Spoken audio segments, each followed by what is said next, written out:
Olá, amigos. Hoje nós vamos fazer uma pequena reflexão sobre um tema bastante básico da doutrina dos Espíritos. Está lá bem no início do livro dos Espíritos, no capítulo 3 da segunda parte, a alma após a morte. Na questão 149, Allan Kardec pergunta aos espíritos superiores: que sucede à alma no instante da morte? Os espíritos respondem: volta a ser espírito, isto é, volve ao mundo dos espíritos, donde se apartara momentaneamente. Então já vejam quantas informações, para aqueles que conhecem a doutrina, básicas, mas importantíssimas para as pessoas que não compreendem que dentro de si, dentro do corpo, nós habitamos, quer dizer, nós, o espírito que vivemos imortal, habitamos dentro de um corpo. Quando esse corpo morre, nós voltamos à vida espiritual. Então a resposta é a resposta mais espiritualista que nós poderíamos esperar deste livro dos Espíritos. O que acontece com a alma no instante da morte? Volta a ser espírito, quer dizer, não acaba, não termina. Aí ele pergunta na questão seguinte: a alma, após a morte, conserva sua individualidade? Parece uma pergunta óbvia, mas não é, porque existem crenças no mundo que acham que quando o ser deixa o corpo, ele volta para um todo, se mistura num todo. É uma doutrina chamada panteísmo. Existem outras doutrinas, mas a doutrina, os espíritos superiores nos apresentam a realidade, a verdade eterna que Jesus prometera, dizendo: sim, jamais a alma perde a sua individualidade. Que seria a alma sem a sua individualidade, sem ser ela o que é? Quer dizer, se nós não continuássemos sendo o que somos, deixaríamos de existir. Então, com duas questões, nós temos duas respostas extremamente espiritualizantes, porque nos espiritualiza, nos faz compreender que mesmo que o corpo tome sem vida, nós continuamos vivos como somos, com a nossa personalidade, com a nossa bagagem.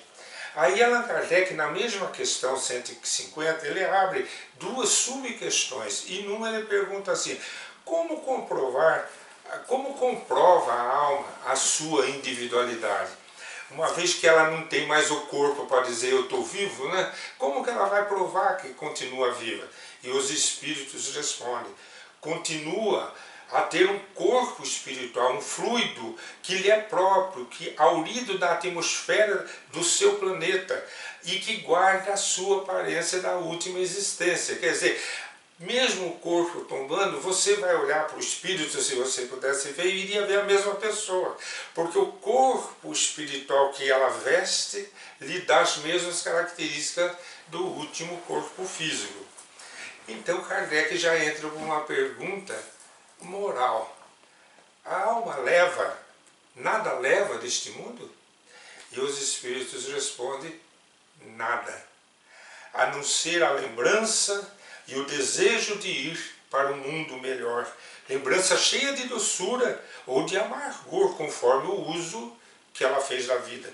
Quanto mais pura for a alma, mais elevada, compreenderá a futilidade do que deixa na Terra, não da vida na Terra, do que deixa, das coisas materiais foram usadas para a sua evolução, foram usadas para o seu crescimento espiritual, mas não precisa mais, nem o corpo, nem as coisas da Terra, nada mais é necessário para a continuidade da evolução do espírito. Isso é espiritualizar, é nos desvincular da matéria, no entanto, nos mostrando a importância de estarmos vivos aqui na vida física, porque é uma orientação da vontade de Deus para nosso aprendizado, para o nosso crescimento.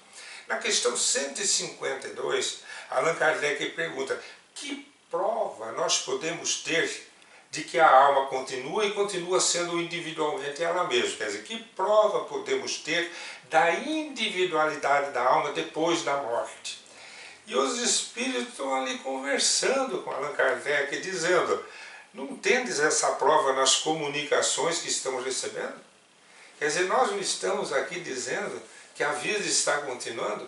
Cada um de nós, espíritos que estamos aqui trazendo uma mensagem, não estamos dizendo que cada um pensamos diferente conforme o nosso grau de evolução. Então os espíritos superiores vêm dizer: se vocês não fossem cegos, verias; se não fossem surdos, ouvirias, pois que muito a miúde uma voz vos fala, reveladora da existência de um ser que está fora de vós.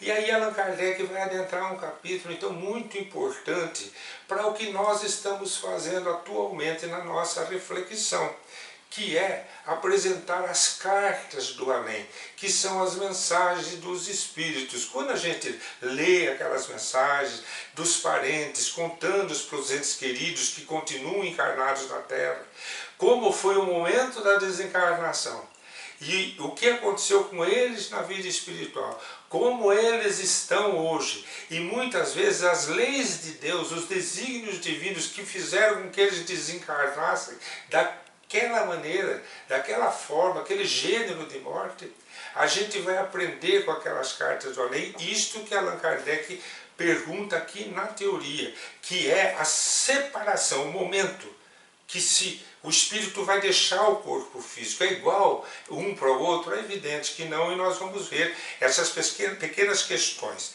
Pergunta Allan Kardec, eu vou abreviar: é dolorosa a separação da alma e do corpo? E os espíritos respondem: não. O corpo quase sempre sofre mais durante a vida do que no momento da morte.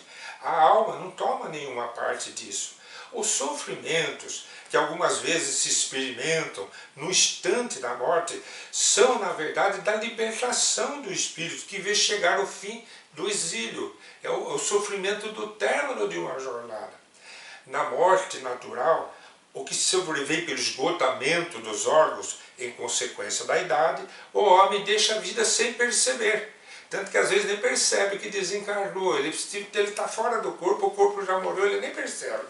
É uma lâmpada que se apaga por falta do óleo na vida, fluido vital. Então Allan Kardec vai aprofundando na questão 155. E como se opera a separação da alma e do corpo? Aí entra na parte fisiológica, fisiologia. Rompidos os laços que a retinham, ela se desprende.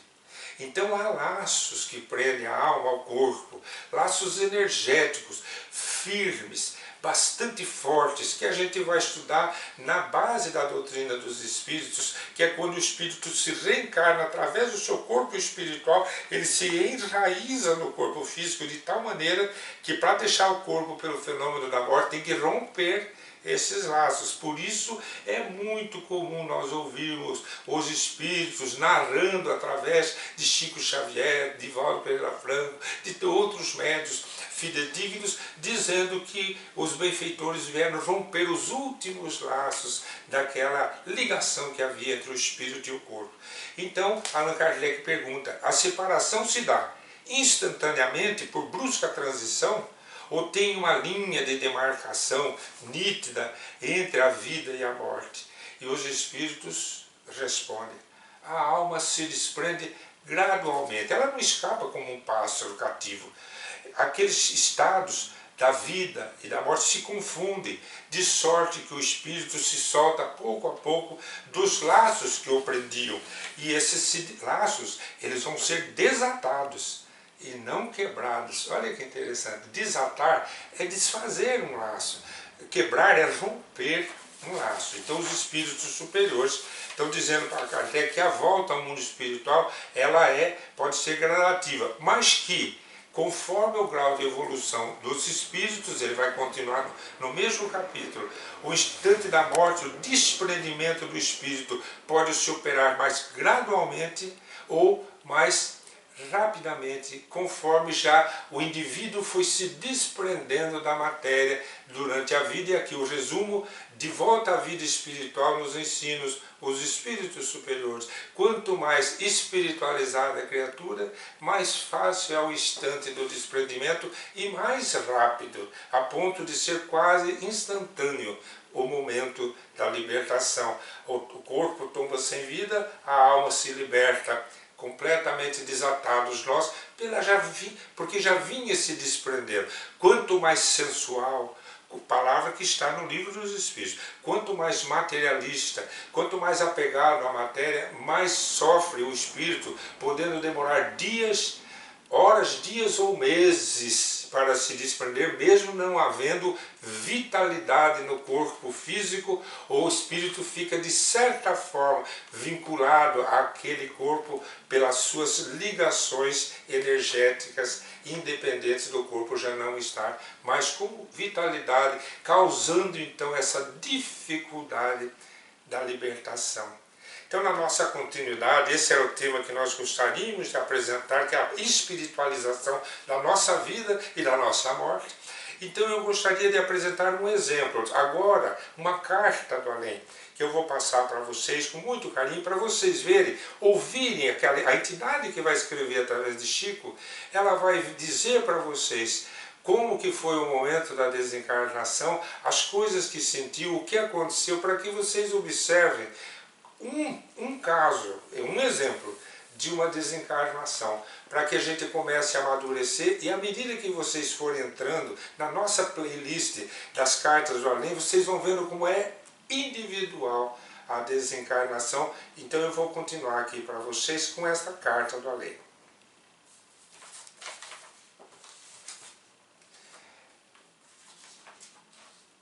Eu vou apresentar para vocês como exemplo para o estudo que nós iniciamos há pouco sobre a alma após a morte, um exemplo que mereceu de Emmanuel, o espírito guia do Chico, um prefácio num livro, do livro de Hércio Arantes, que se chama Retornaram Contando. Emmanuel diz assim: amigo leitor, muitos companheiros do plano físico nos solicitam colaboração para que se lhes forme, se lhes consolide a fé na sobrevivência, na vida além da morte. São pais amorosos que tateiam chorando a louça que lhes guarda as últimas lembranças dos filhos queridos. São amigos desnorteados pelo sofrimento ante a perda das esposas inovidáveis. São ateus dignos de apreço pela respeitabilidade com que pautam a própria vida, a perguntar se é verdade que ressurgirão da morte. Criaturas doentes, tristes, que rogam apoio à fé vacilante com que se reconhece à frente da morte próxima. E reunindo comunicados diferentes, então Emmanuel vai apresentar então essa obra de Hércio Arantes, como a de Elias Barbosa, várias obras, claramente vivos, tantos livros que vão contar a vida na espiritualidade superior do momento depois da desencarnação. E eu separei a história de um menino que teve uma leucemia, isso na década de 70, numa época então que os tratamentos não tinham a modernidade de hoje, que a maioria dos tratamentos tem muito sucesso. Então naquela época, quando se diagnosticava a leucemia, praticamente já era um atestado de óbito antecipado, era aquele sofrimento. Ele viveu 1 ano e meio com aquela doença, a mãezinha cuidando dele. Ele desencarnou 31 de março de 1976. Em 1983, 7 anos depois, Chico recebe uma mensagem dele para sua mãezinha, para sua família, e vou lhes apresentar. E vocês ouçam agora, à luz do aprendizado da teoria da doutrina dos espíritos, dizendo o que ocorre no momento da morte, que a alma continua individualmente viva. Ela continua com a sua personalidade, podendo se apresentar como era por causa do seu corpo espiritual. Diz assim: querida mãezinha, peço-te me abençoe. Mãe, o Pai está igualmente em minha lembrança e em meu reconhecimento. Felicito-te a coragem, vencendo as distâncias, na expectativa de ouvir algumas palavras do teu filho. Que poderia, porém, falar-te, quando te ouço a cada instante pelo radar do coração? Continua falando-me sim, reafirmando-me o teu amor e a tua confiança. Estimaria que os irmãos queridos me vissem agora distante daquela farmácia ambulante em que eu me transformara. Revejo o Luiz Henrique, o Cláudio, o Sérgio, a Luciane, a Andréia, com enternecimento e com aquela ternura na qual nos criastes, ensinando-nos a respeitar o nome de Deus e a preparar-nos para sermos pessoas úteis na vida. Lembro-me da tua dor silenciosa, quando de certo a autoridade médica te falou pela primeira vez na doença que me estragaria o sangue até deformá-lo inteiramente. Perguntei por que choravas, mas me disseste que tu mesmo não sabias. Então, mãezinha, comecei a ver-me no espelho das tuas retinas sempre molhadas, e rememoro a luta em que entrastes noite a noite, à maneira de um soldado infatigável, em conflito com a morte que vinha chegando devagarinho.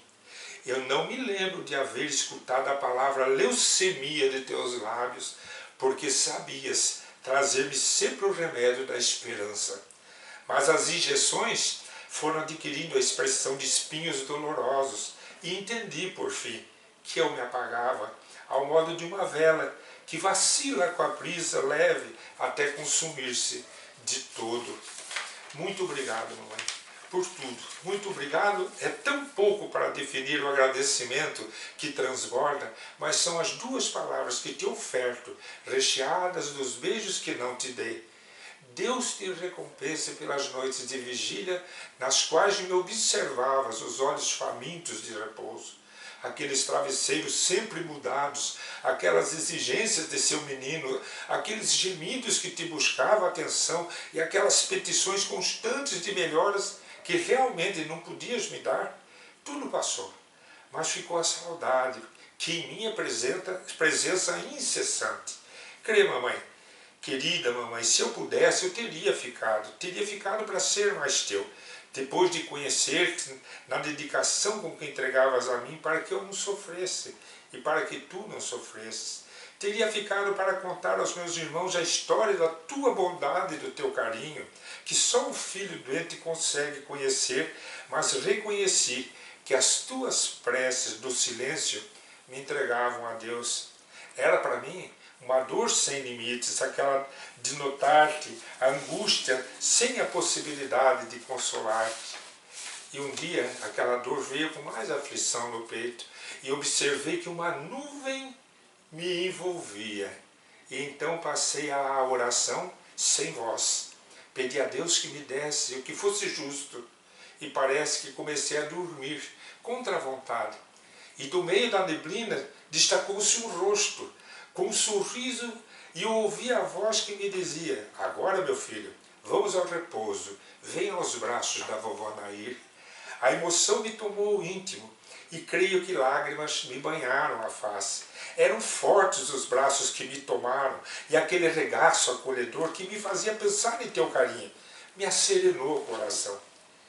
Descansei, dormindo, para despertar depois num lar novo, do qual eu me regresso para tranquilizar-te e desejar-te extensivamente a meu pai e aos meus irmãos toda a felicidade, do tamanho possível que a felicidade possa ter. Mãezinha, estou quase bem, não fosse a falta de casa. Não posso, porém, ser ingrato à vovó Nair, à vovó Ana Maria, que me tratam com tanta ternura, e por isso peço-te, tanto quanto rogo a todos os nossos, não se afligirem a meu respeito. A avó Nair possui uma benfeitora na pessoa da irmã Antonina Xavier, e estamos sempre confortados pela esperança e pela oração. Mãe querida, aqui eu termino. Ao papai e aos manos, muito amor, como sempre, e contigo deixa o próprio coração o teu filho, que a vida arrancou as sombras da morte, a fim de amá-la sempre mais. Sempre o teu Luiz Alberto. Luiz Alberto Canto